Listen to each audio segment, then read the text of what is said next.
The rain hammered against the cracked windows of Murphy's bar, like angry fists demanding entry.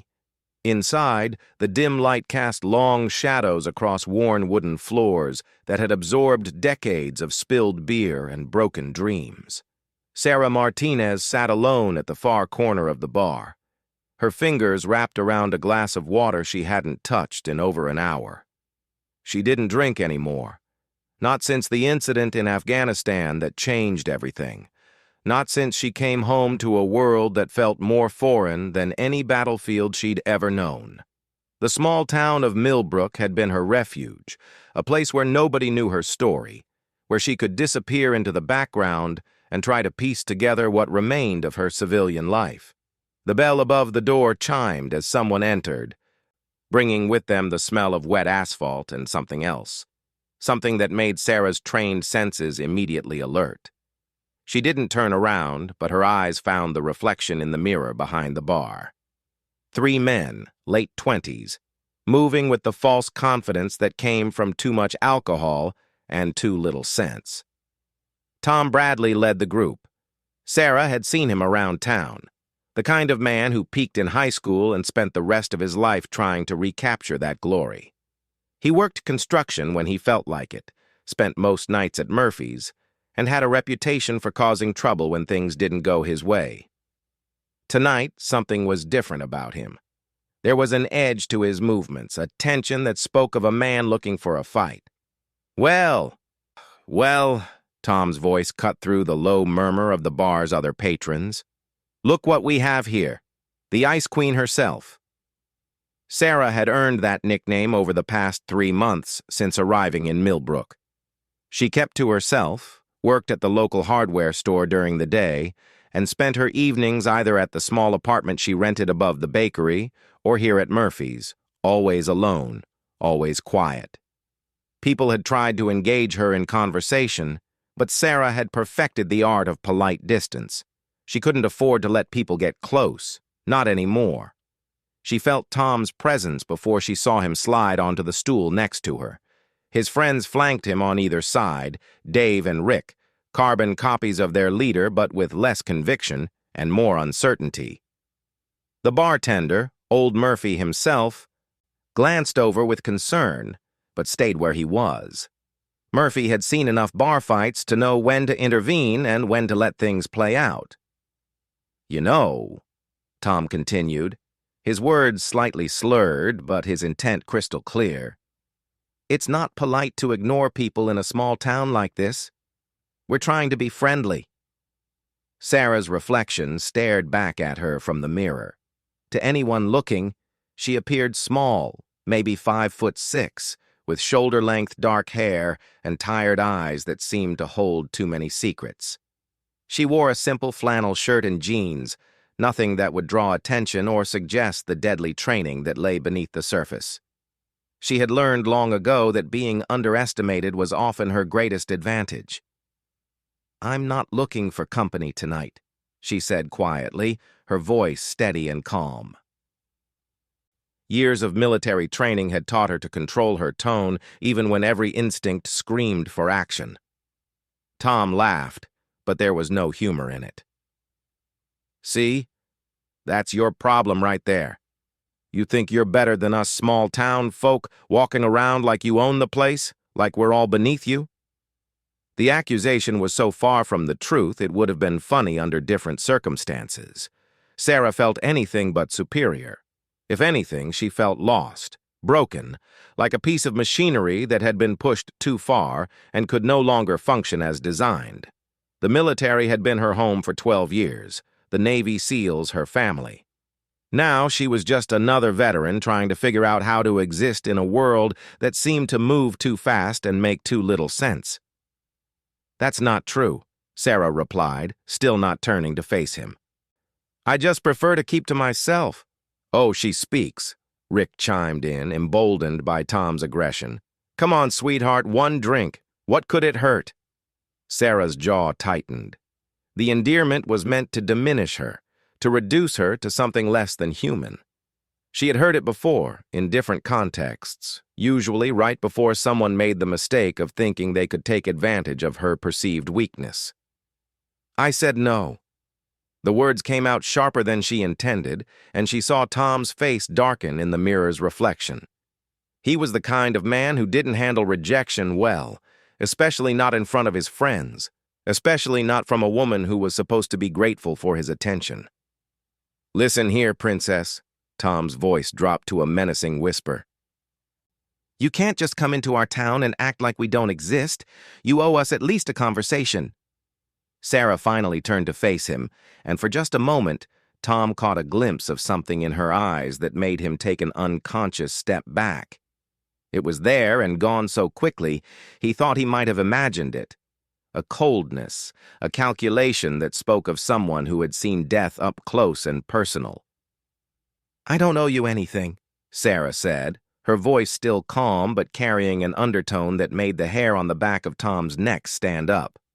The bar had gone quiet. Murphy pretended to clean glasses while keeping one eye on the confrontation. The other patrons either stared openly or studied their drinks with sudden fascination.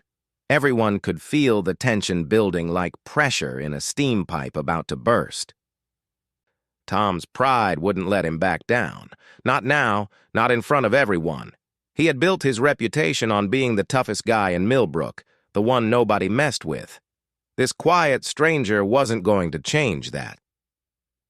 "You know what your problem is?" Tom stood up abruptly, his stool scraping against the floor with a harsh sound that made everyone wince.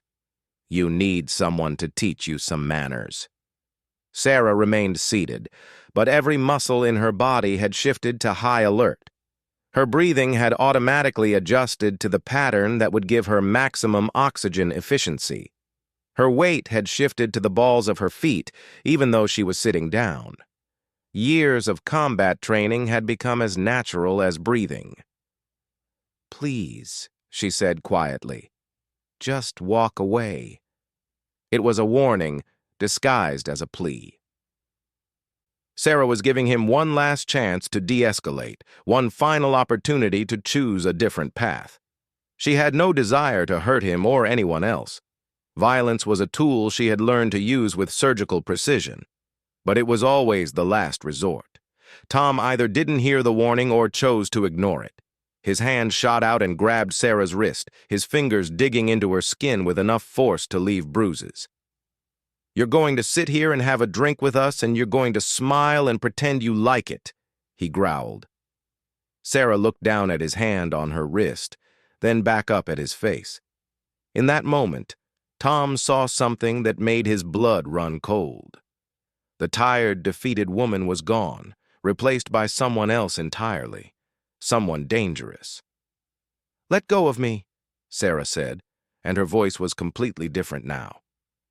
It carried the weight of authority, the tone of someone accustomed to being obeyed without question. But Tom was past the point of rational thinking. The alcohol, the audience, and his own wounded pride had created a perfect storm of bad decisions. Instead of releasing her, his grip tightened. "You don't tell me what to do," he snarled. What happened next took less than 3 seconds, but those 3 seconds changed everything. Tom drew his hand back and struck Sarah across the face with enough force to knock her off the stool. The sound of palm meeting flesh echoed through the silent bar like a gunshot. Sarah's head snapped to the side, and she stumbled backward, catching herself against the bar. For a moment, time seemed frozen. Tom stood there, his hand still raised, breathing hard from the adrenaline rush. His friends stared in shock. Murphy reached for the phone to call the police. The other patrons sat in stunned silence. Then Tom looked at Sarah's face, really looked at it, and everything changed. The blow had split her lower lip and left an angry red mark across her left cheek. But it was her eyes that made Tom's blood turn to ice water in his veins. There was no fear there, no pain, no surprise. Instead, there was a cold, calculated assessment that spoke of someone evaluating threats and response options with military precision. Sarah straightened slowly, deliberately.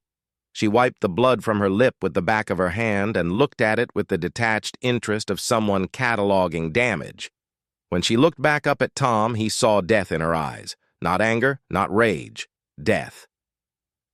It was the look of someone who had killed before and would do so again without hesitation if the situation required it.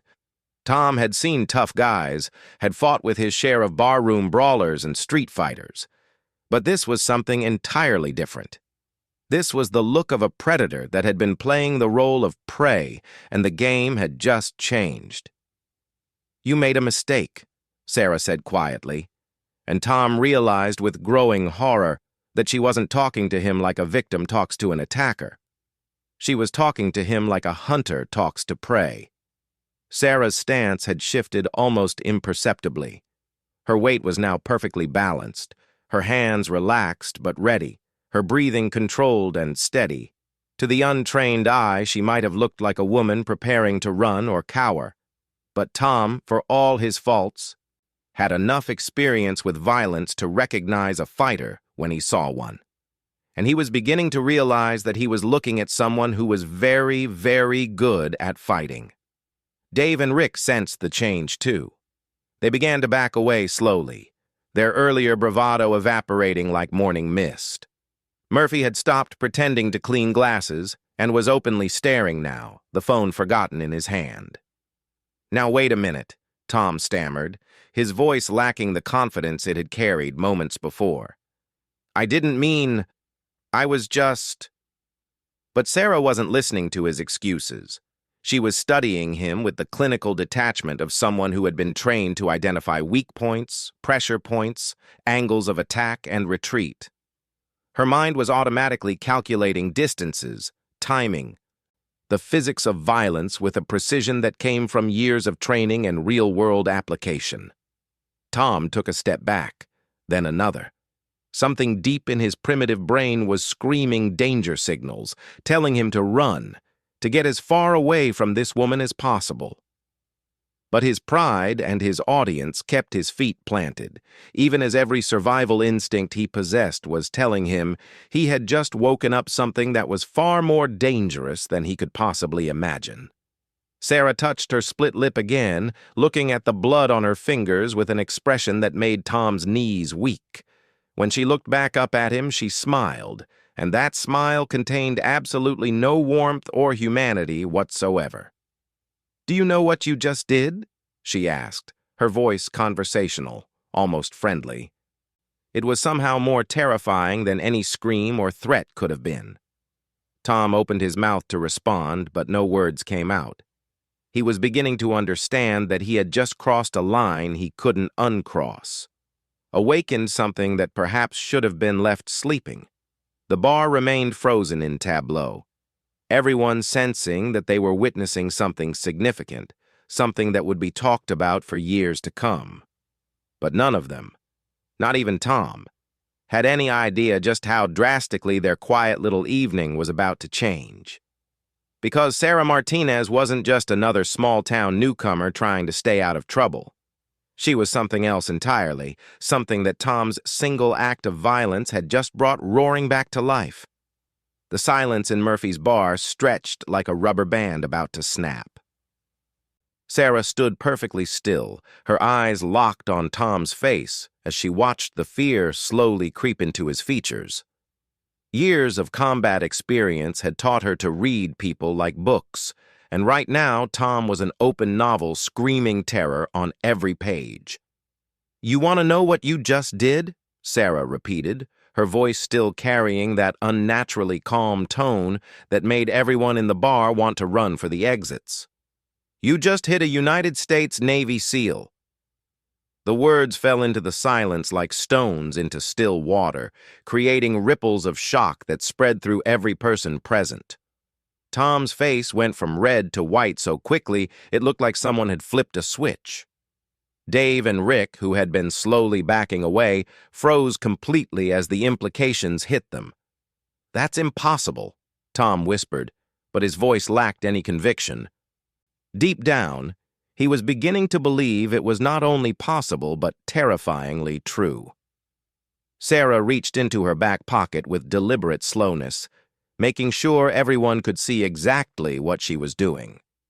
She pulled out her wallet and extracted a military ID card, holding it up so Tom could read it clearly.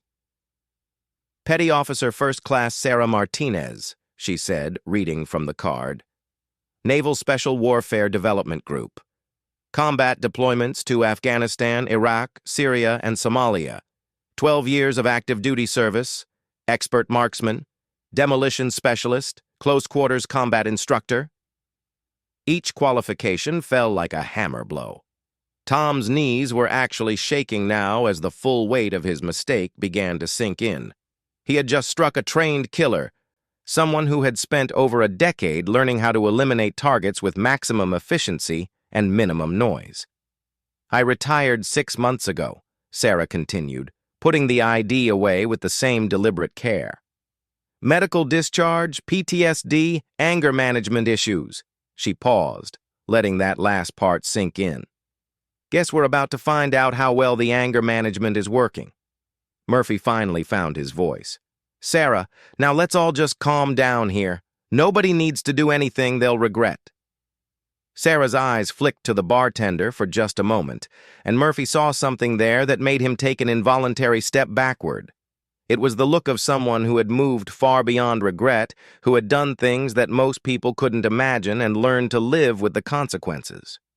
Oh, Murphy, Sarah said softly. I stopped regretting necessary actions a long time ago.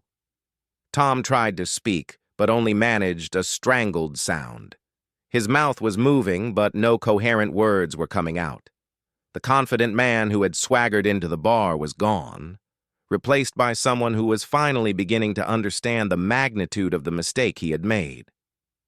Please, he finally managed to croak. I'm sorry. I didn't know. If I had known, if you had known, you never would have touched me, Sarah finished for him. But you didn't know, did you? You saw what you thought was a weak woman, someone you could push around, someone who wouldn't fight back.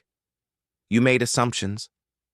She began to move slowly around the bar, not approaching Tom directly, but circling like a predator studying its prey. Her movements were fluid, economical, each step placed with the precision of someone who had learned that survival often depended on perfect positioning. Do you want to know what I did over there, Tom? Sarah asked conversationally. Do you want to know what a Navy SEAL actually does when someone poses a threat to them or their team? Tom shook his head frantically, but Sarah continued anyway. We eliminate threats, she said simply. Quickly, quietly, efficiently. We're trained to assess a situation, identify the most dangerous elements, and neutralize them before they can cause harm to ourselves or innocent bystanders. Rick had begun edging toward the door, but Sarah's voice stopped him cold. I wouldn't do that if I were you, Rick. Sudden movements make me nervous, and you really don't want to see what happens when I get nervous. Rick froze like a statue, not even daring to breathe too loudly. The thing is, Sarah continued, civilian life is supposed to be different. I'm supposed to walk away from confrontation. I'm supposed to de-escalate. I'm supposed to be the bigger person and turn the other cheek. She laughed, but there was no humor in it. But you know what, Tom? You didn't give me the option to be the bigger person. You made the choice for me when you put your hands on me. The blood from her split lip had begun to dry, creating a dark line that made her smile look even more menacing. Tom was backing away now, his hands held up in what he hoped was a universal gesture of surrender. I said I was sorry, he pleaded. What more do you want? Sarah stopped moving and tilted her head slightly, as if considering the question carefully. What do I want? That's an interesting question. What I want is to go back to my quiet little apartment, take a hot shower, and try to forget that tonight ever happened. What I want is to continue pretending that I'm just another small-town resident trying to build a normal life. She paused, and when she spoke again, her voice had dropped to barely above a whisper, but every word carried clearly in the dead silence of the bar. But what I need, Tom, what my training demands, is to make sure that you understand the consequences of your actions. See, in the military, there are consequences for everything. You follow orders or you face discipline. You watch your teammates back or people die. You respect your fellow soldiers or you find yourself alone when the shooting starts. Tom had backed up against the jukebox now. Nowhere left to retreat. His eyes darted frantically around the bar, looking for help, for escape, for anything that might save him from the situation he had created. In civilian life, Sarah continued, people seem to think they can do whatever they want without consequences. They think they can push people around, especially women who don't fit their idea of how a woman should behave. She was only a few feet away from him now, close enough that Tom could see the cold calculation in her eyes, could smell the scent of violence that seemed to emanate from her like a physical presence. But here's the thing about Navy SEALs, Tom. We don't just eliminate external threats, we eliminate internal ones too. The weak link in a team, the person who puts everyone at risk through poor judgment or lack of discipline. We deal with those problems quickly and decisively. Tom's back was pressed against the jukebox so hard that the machine rattled softly. Sweat was pouring down his face, despite the cool temperature in the bar.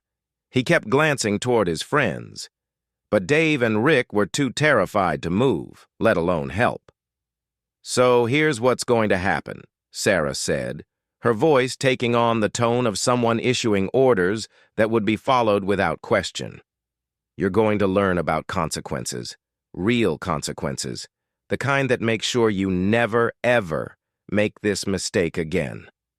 Please, Tom whispered, his voice barely audible. Don't hurt me. I have a family. I have kids. For the first time since the confrontation began, something flickered across Sarah's face. A brief moment of humanity broke through the cold military mask. And Tom caught a glimpse of the woman she had been before the military, before whatever had happened to her overseas, before the anger and the pain and the carefully controlled violence. You have kids, Sarah repeated softly, and for a moment her voice carried genuine emotion. You have kids, and you just hit a woman in front of a room full of witnesses. What kind of example is that setting for them, Tom? The question hit Tom harder than any physical blow could have. He thought about his 8-year-old daughter, about what she would think if she knew her father was the kind of man who struck women in bars. He thought about his son, about the lessons he was teaching through his actions. Tom started, then stopped, unable to find words that could possibly justify what he had done. You have children who look up to you, Sarah continued, and this is who you choose to be? This is the man you want them to remember? Tears were streaming down Tom's face now, but not from fear alone. The weight of his actions, the reality of what he had become, was crashing down on him like a collapsing building. I'm not a bad person, he sobbed. I drink too much. I get angry. I don't know how to handle it when things don't go my way. No, Sarah said firmly. You're not a bad person. But you did a bad thing. A really bad thing. And bad actions have consequences. She reached out slowly, telegraphing her movement so as not to trigger his panic response, and placed her hand on his shoulder. Tom flinched violently, but she didn't move to hurt him. Instead, she just stood there, her hand resting lightly on his shoulder. And when she spoke again, her voice had changed completely. In the military, we have something called corrective action, she said, and now she sounded like a teacher rather than a predator. When someone screws up, when they make a mistake that could get people killed, we don't just punish them. We teach them. We make sure they understand not just what they did wrong, but why it was wrong and how to do better. Tom looked up at her through his tears, confusion mixing with the fear on his face. So here's your corrective action, Tom. You're going to get help, real help. You're going to find someone to talk to about your anger, about your drinking, about whatever it is that makes you think it's okay to put your hands on a woman. And you're going to do it not because I'm threatening you, but because your children deserve better than who you are right now. The transformation was remarkable. The deadly predator was gone, replaced by someone who genuinely seemed to care about Tom's welfare.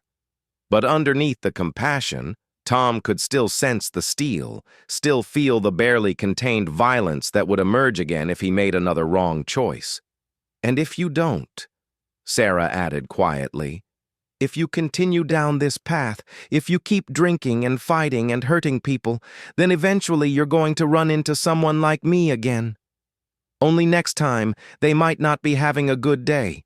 Next time, they might not care about your children or your potential for rehabilitation. Next time, you might not walk away." She removed her hand from his shoulder and stepped back, giving him space to breathe. "Do we understand each other, Tom?" Tom nodded frantically, unable to speak through his tears. "Good," Sarah said. "Then here's what's going to happen next. You and your friends are going to leave. You're going to go home. And tomorrow you're going to start making some phone calls. You're going to find a counselor. You're going to look into anger management programs. And you're going to begin the process of becoming the man your children need you to be." She turned to address the entire bar now, her voice carrying easily to every corner of the room. "And everyone here is going to remember what they saw tonight. Not just the part where Tom made a terrible mistake, but the part where he was given a chance to learn from it. Because that's what community is supposed to be about, helping each other become better than we were." The bar remained silent, everyone processing what they had just witnessed. It had been like watching a master class in controlled violence, in the precise application of threat and mercy. Murphy finally found his voice again. "Sarah," he said quietly, "are you okay?" Sarah touched her split lip gingerly and nodded. "I'll be fine, Murphy. This is nothing compared to what I've walked away from before." Tom had managed to stop crying, but he still looked like a man who had just stared death in the face and lived to tell about it. Which, Sarah reflected, was probably an accurate assessment of his situation. "Thank you," he whispered, and Sarah could tell he meant it. "Thank you for giving me a chance." "Thank your children," Sarah replied. "They're the only reason you're still standing." Tom nodded and slowly made his way toward the door, his friends trailing behind him like lost puppies. As they reached the exit, Tom turned back one more time. "I'll do better," he said. "I promise I'll do better." "See that you do," Sarah replied, "because I'll be watching." After they left, the bar remained quiet for several more minutes. Finally, Murphy broke the silence. "Jesus, Sarah! Navy SEAL? Really?" Sarah returned to her stool and picked up the glass of water she had abandoned what felt like hours ago. Her hands were rock steady, showing no trace of adrenaline or stress. "Really," she confirmed, "though I'd appreciate it if we could keep that between us. I came here to get away from all that." "What happened?" Murphy asked gently. "What brought you here?" Sarah was quiet for a long moment, staring into her water glass as if it held answers to questions she hadn't figured out how to ask yet. "Lost my team," she finally said. "IED in Syria. I was the only one who made it out." She looked up at Murphy, and he saw a pain in her eyes that went deeper than any physical wound. "Turns out, being the sole survivor comes with its own set of problems." Murphy nodded slowly, understanding beginning to dawn in his features.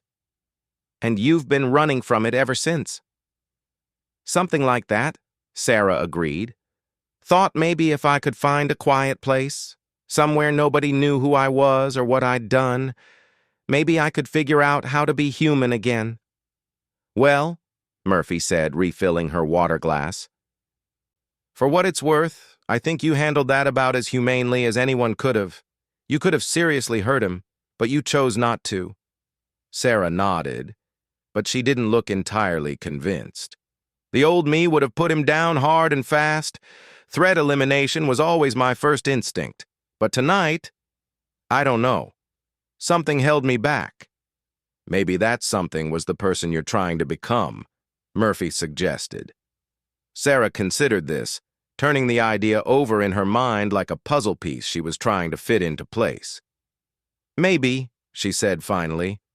Or maybe I'm just tired of violence solving everything. Maybe I want to try something different for once.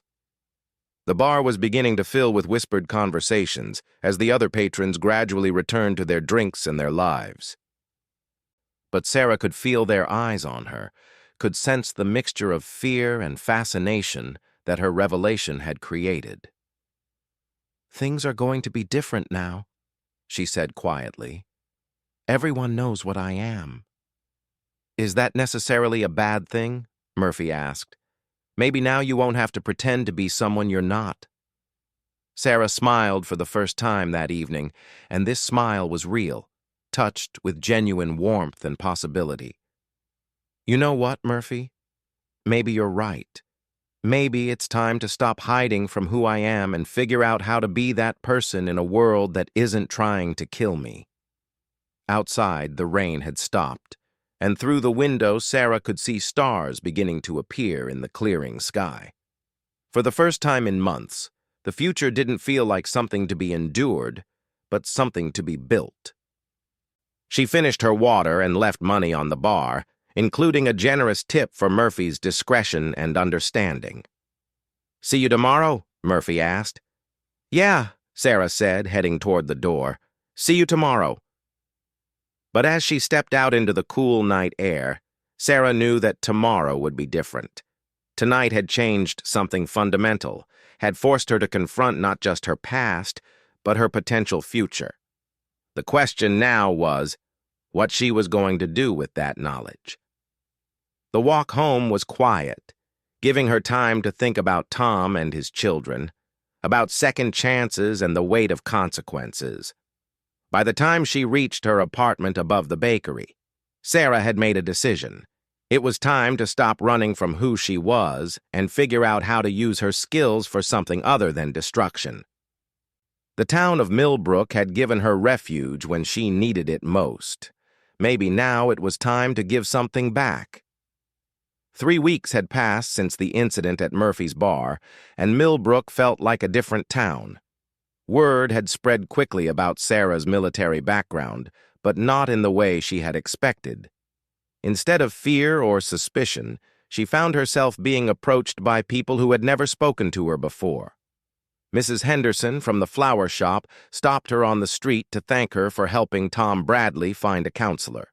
The local mechanic, Jake, asked if she might be willing to talk to his teenage son, who was struggling with anger issues at school. Even Father Miguel from St. Mary's Cathedral had approached her about possibly starting a support group for veterans in the community. Sarah had discovered something she never expected.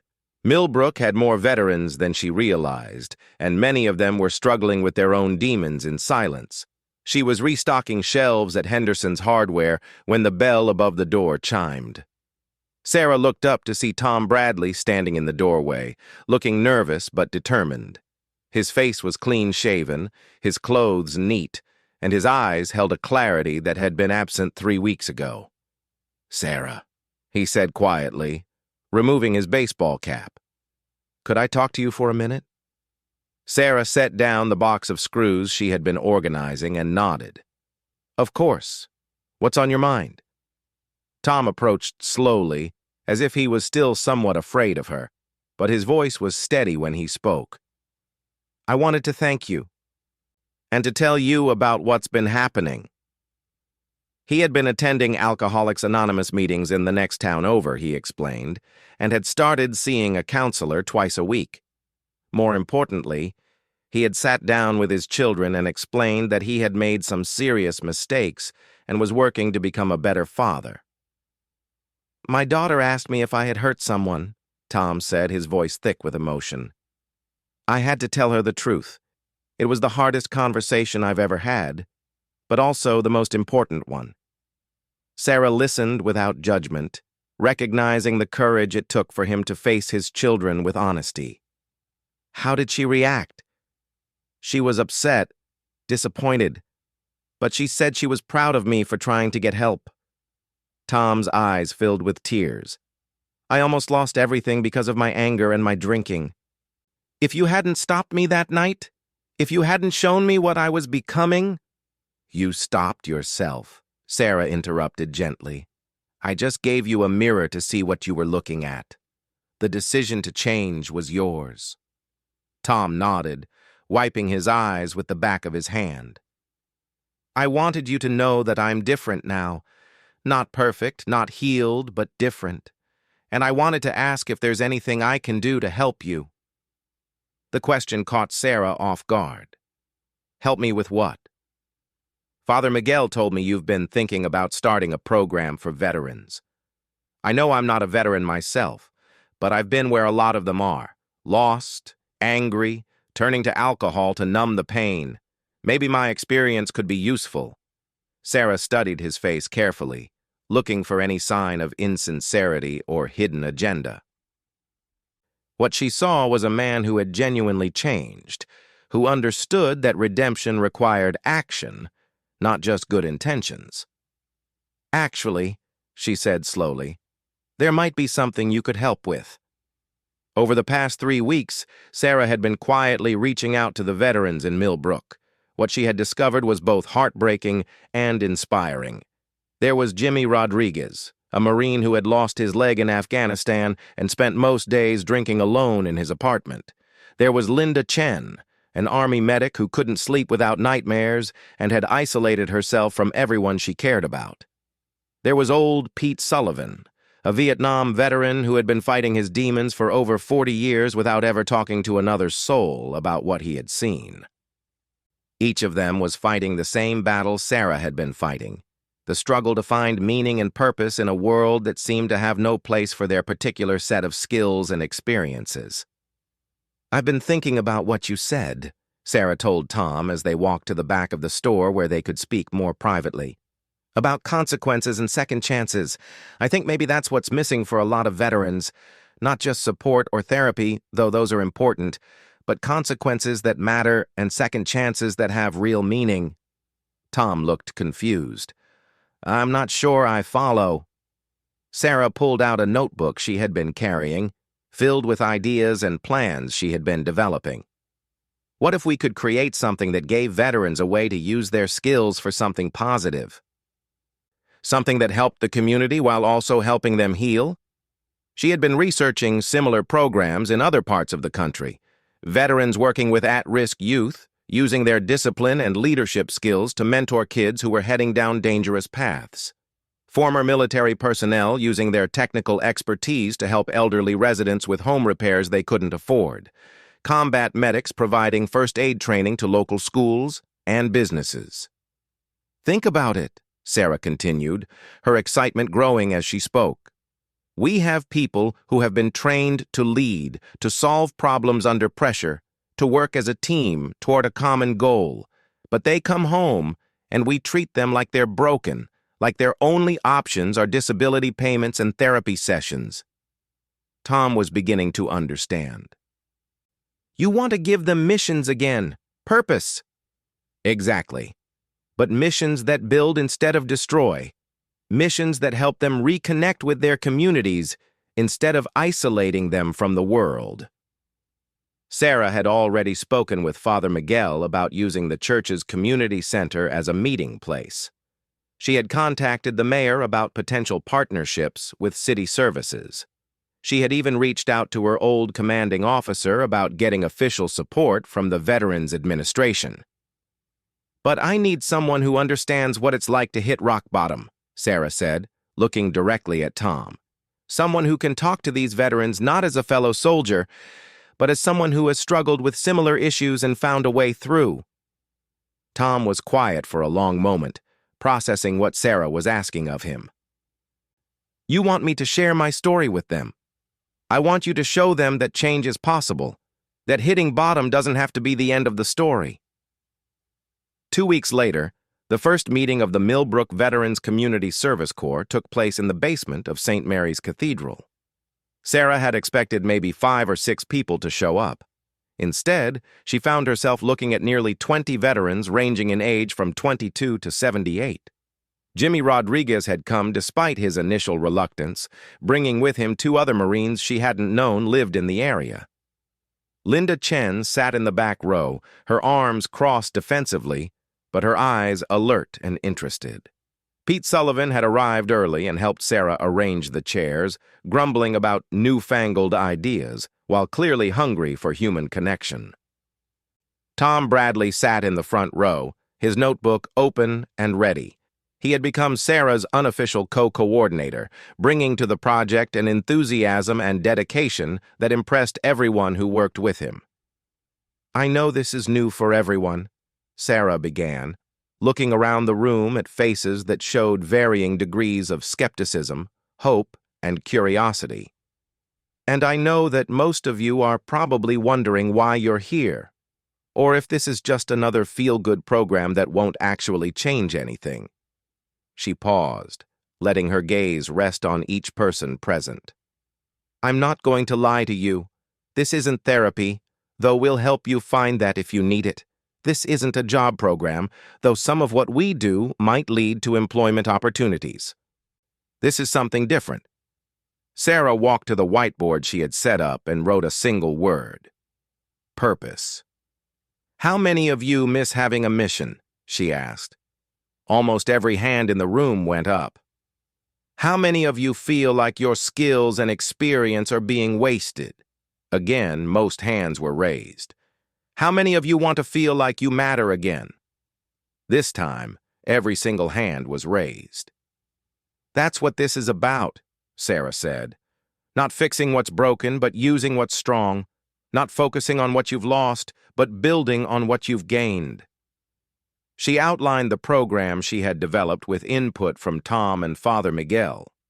Veterans would work in teams on community service projects, using their military skills in civilian contexts. A team of former combat engineers would help low-income families with home repairs. Former medics would provide first aid training and basic health screenings at community events. Veterans with leadership experience would mentor at-risk youth through outdoor programs that taught discipline and teamwork. Each project is designed to serve the community while also giving you a sense of purpose and accomplishment, Sarah explained. "You're not clients or patients, you're assets, your resources, your leaders." Pete Sullivan raised his hand. "What makes you think this is going to work when nothing else has?" It was a fair question, and Sarah had expected it. "Because this program wasn't designed by bureaucrats or social workers or politicians. It was designed by veterans, for veterans, based on what we know works." She pointed to Tom, who stood up somewhat nervously to address the group.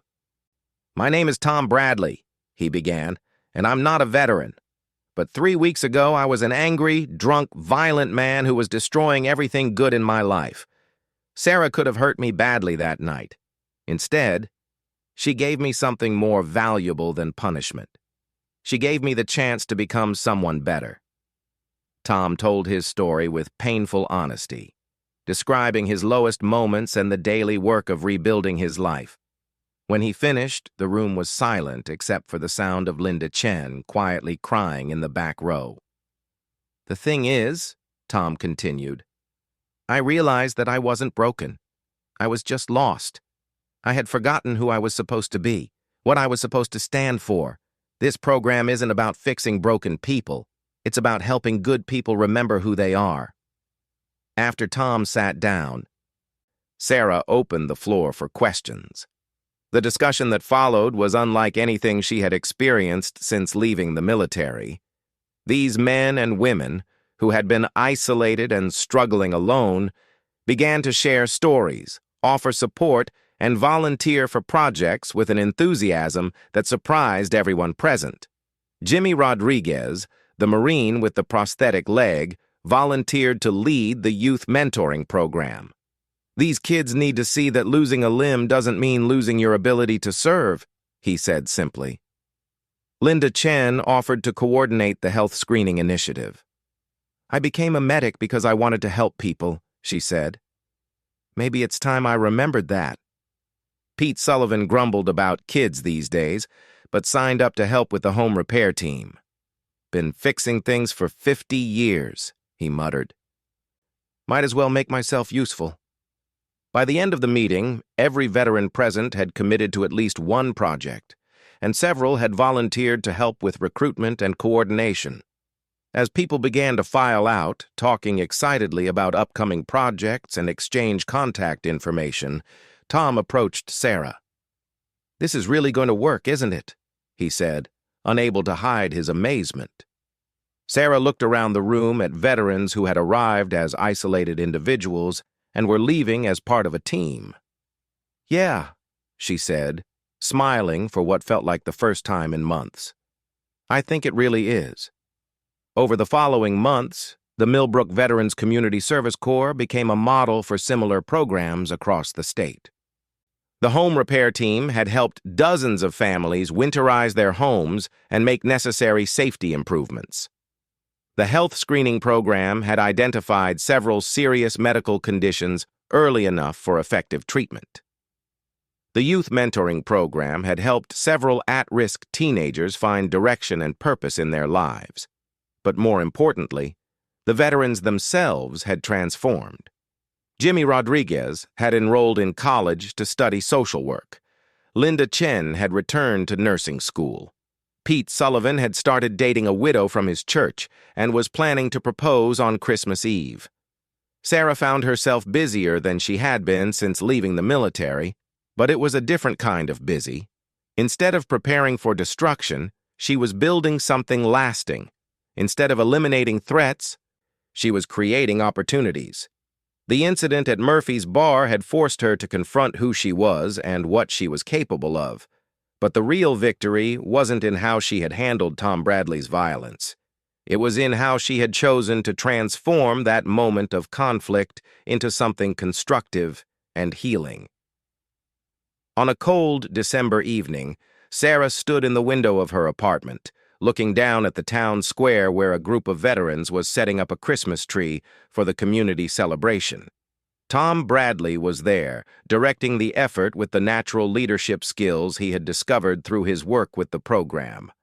Murphy's Bar was visible from her window, warm light spilling out onto the sidewalk where people came and went in the easy rhythm of small-town life. Sarah had returned to the bar several times since that night, and while people still treated her with a certain respectful wariness, she no longer felt like an outsider. She had found something she hadn't expected when she came to Millbrook, a way to be both who she was and who she wanted to become. The military had made her a weapon, but she had learned to forge that weapon into a tool for building rather than destroying. Her phone rang, interrupting her thoughts. The caller ID showed her old commanding officer's number. "Sarah, it's Colonel Morrison. I've been hearing some interesting things about a program you've started." "Sir?" "The Pentagon is interested in what you're doing. They want to know if your model could be replicated on a national scale." Sarah looked back out at the veterans working together in the square below, their breath visible in the cold air as they laughed and called out instructions to each other. "With respect, sir, I think what we're doing here works because it's small, because it's personal, because everyone knows everyone else's name. I'm not sure it would translate to a larger scale." "Maybe not exactly," Morrison agreed. "But the principles might. The idea that veterans are assets rather than liabilities. The focus on service rather than treatment. Sarah, what you've built there could change how we think about veteran reintegration." After she hung up, Sarah continued to watch the scene below. Tom Bradley was helping Pete Sullivan adjust the star at the top of the tree while Jimmy Rodriguez supervised from his wheelchair, calling out encouragement and the occasional correction. These were her people now, not because they shared a military background, but because they shared a commitment to something larger than themselves. They had all been lost in their own ways, and they had found each other through a combination of chance and choice. The woman who had walked into Murphy's Bar 6 months ago had been running from her past, trying to disappear into anonymity and alcohol-free isolation. The woman who stood at the window now was building a future, using every skill and every hard-won lesson to create something that mattered. She thought about Tom Bradley and the choice she had made that night to offer mercy instead of violence. That single decision had changed not just his life, but the lives of every veteran who had found purpose through their program. Sometimes, Sarah reflected, the most powerful weapon wasn't the one that could destroy the fastest, but the one that chose not to fire at all. The Christmas tree was finished now, its lights reflecting off the snow that had begun to fall. The veterans were packing up their tools and heading home to families and friends, to lives that were fuller and more connected than they had been just a few months before. Sarah pulled on her coat and headed downstairs to join them. She had promises to keep and a community to serve. She had finally figured out what she wanted to be when she grew up. Not a former Navy SEAL trying to forget who she had been, but a former Navy SEAL using everything she had learned to build something worth fighting for. The transformation was complete, not because she had changed who she was, but because she had learned how to be who she had always been in a world worth protecting, rather than a world that needed to be conquered. And it had all started with a single moment of violence, a split-second decision to choose mercy over vengeance, and the courage to turn a moment of conflict into a lifetime of service. In the end, that was what real strength looked like. Not the power to destroy, but the wisdom to build.